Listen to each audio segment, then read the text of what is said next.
I believe that the best decision Donald Trump ever made was naming Mike Pence to be the next Vice President of the United States. After 8 years of the lowest economic growth in U.S. history, President Trump and Vice President Pence made America some promises. They said, we will get this economy going again, give us a chance. And guess what? They did. Today we have the fastest growing economy in a decade, growing at twice the rate as it did under Barack Obama. This is the best economic turnaround in American history. We've created 5 million new jobs. We have the lowest unemployment in 50 years, the lowest African American and Asian and Hispanic unemployment ever measured, and you'll never read about it in the New York press. In addition to that, they said they would give us reasonable jurists in the federal system. To date, over 100 people have been confirmed to the federal bench, 2 of which you may have heard of, Neil Gorsuch and Brett Kavanaugh.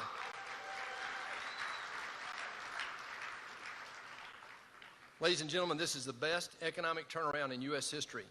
These are promises made and promises kept right here with these 2 leaders.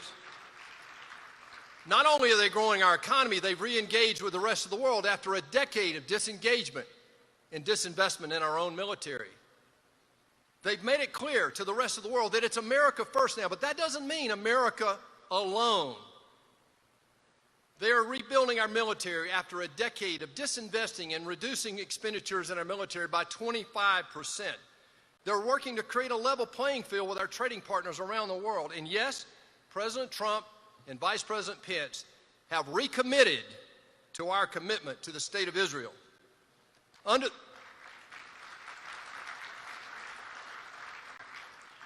their leadership, America has withdrawn from the onerous and ridiculous Iran nuclear deal. America has recognized Israel's sovereignty in the Golan Heights. And yes, America finally, after 30 years, moved that embassy from Tel Aviv to Jerusalem and told the world that we'll stand by Israel no matter what comes. On President Obama's first international trip, he went to the Middle East.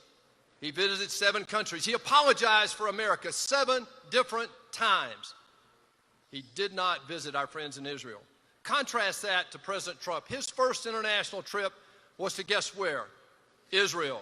And he told the world, we will stand shoulder to shoulder with our ally, the State of Israel. In 2015, in my first year in the United States Senate, I was sworn in January, early February. My first international trip was to the State of Israel because I wanted to send a message not only to the Senate, but also to our friends in Israel, that there are friends in the United States Senate that are here to stand shoulder to shoulder with the State of Israel. In addition, we're blessed today with a Vice President who is the only sitting U.S. Vice President to have ever addressed the Israeli Knesset. But guys, I've gotten to know this Vice President. Don't be fooled. He's a little different personality than our President. What do you think? But let me tell you, this man is a true warrior. I've been blessed to get to know him just a little bit over the last year or so. I've traveled with him in the political fight. I've watched him on Tuesday morning or Tuesday at lunch when he comes over and he takes the heat from the Senate Republican caucus. I've traveled with him and watched him deal with adversity.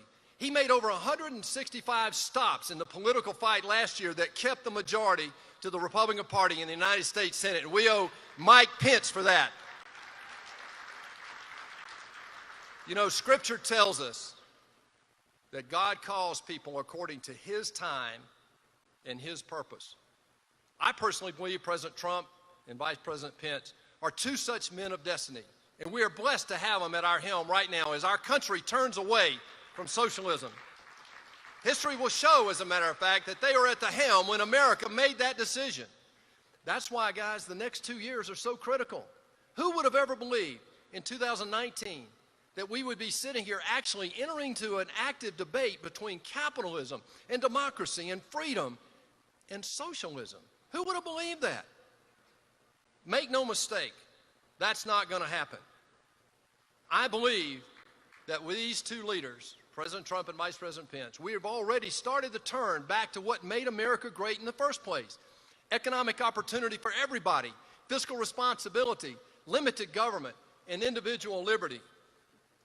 Mike Pence became Vice President of the United States for all the right reasons. He's doing this to help change the direction of our country. He's doing this to help the world become safer and more prosperous. And yes, he's doing it for our children and our children's children.